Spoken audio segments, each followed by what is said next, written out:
We are literally ringing in the new year at the Lake Superior Railroad Museum at the temporarily closed St. Louis County Depot here in downtown Duluth.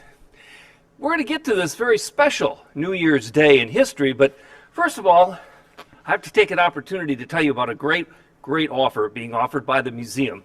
And that is this free guidebook that you can get, autographed by the authors, the King of the Rail fans, Steve Glashinsky and Jeff Terry, signed this work, which has color pages full of information about the exhibits here in the Lake Superior Railroad Museum. Like I say, we're temporarily closed now, so this is the best way to visit us. And the best thing you can do to help the museum is to become a member. Go to our website, click on membership, see what level suits you best, and when you sign up, we'll send you one of these absolutely free. It's a limited time offer, so go to the website, become a member of the Lake Superior Railroad Museum, and thank you very much. It's New Year's Day, and we want to be the first to wish you a happy and blessed new year. You know, everyone's doing it this time of year. They see it on TV. If you still get the newspaper, they're running them too. It's the year in review.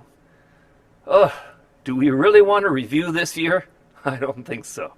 Instead, we want to look forward to the new year. But there is a New Year's Day story from history that I'd like to tell you. Come on up, I'll share it. This is a New Year's Day where we welcome in 2021. But it's also good to look back on this date in history as we go back 128 years in 1893. And what happened on this date in 1893 took place somewhere between Pacific Junction and Everett, Washington on the coast of the Pacific Ocean, when the final spike was driven in, completing the Great Adventure. And for the first time, by rail, you could connect St. Paul, Duluth, and the Pacific Ocean on one line. The third Transcontinental Railway was completed on this date in history. It was the great adventure, of course, of James J. Hill and the Great Northern Railway, finished on this day. The adventure started not for Hill, but for William Crookes, the engine we're in right now, the first steam engine in Minnesota. It came up the Mississippi River on a barge in 1861, and it was for the St. Paul and Pacific Railway. They didn't do so well. 10 miles of track were built, and that was it, and they weren't even connected. The enterprise failed. And out of bankruptcy, James J. Hill saw an opportunity.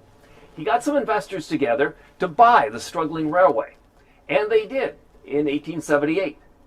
They paid $5.5 million for it. That's $148 million in today's money. But there began the great adventure of the Great Northern Railway that became BNSF today. There are many stories about the life of James J. Hill. Born in Canada, came to this country almost impoverished, and then at one time became the richest man west of Chicago. Bigger than life stories about James J. Hill.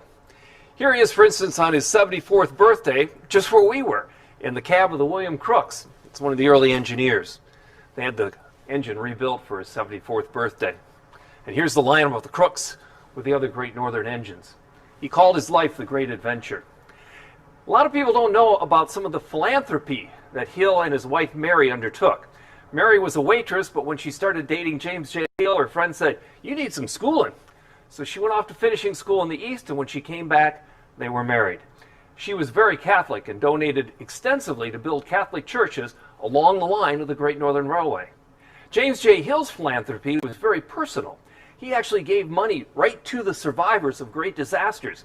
1894, the San Francisco earthquake, he's doling out money. In 1906, for the Hinckley fire in Minnesota, again, Hill, to the survivors, is passing out donations. And in 1912, he even helps the survivors of the Titanic. James J. Hill also amassed a collection of French paintings of rural landscapes, huge, big murals that he displayed in his house on Summit Avenue in St. Paul. Upstairs, there's a 2-story room where he could put the pictures one on top of the other. He was illuminated at night by 133 incandescent light bulbs, brand new at the time. He was very proud of that collection, and when he passed, it was donated to and began the collection of the Minneapolis Institute of Art, where you can see it today. James J. Hill, his great adventure, completed on this date in history 128 years ago. We're starting a new year We're praying for your health. We'll all be together, but we need to take care of each other, and you start with taking care of yourself. Remember, it's not a task to wear a mask. It's the right thing to do. Right, Josh? Also, keep your social distance, wash your hands, cover your coughs, don't touch your face, and you know what to do, especially in this new year. Let's take care of each other.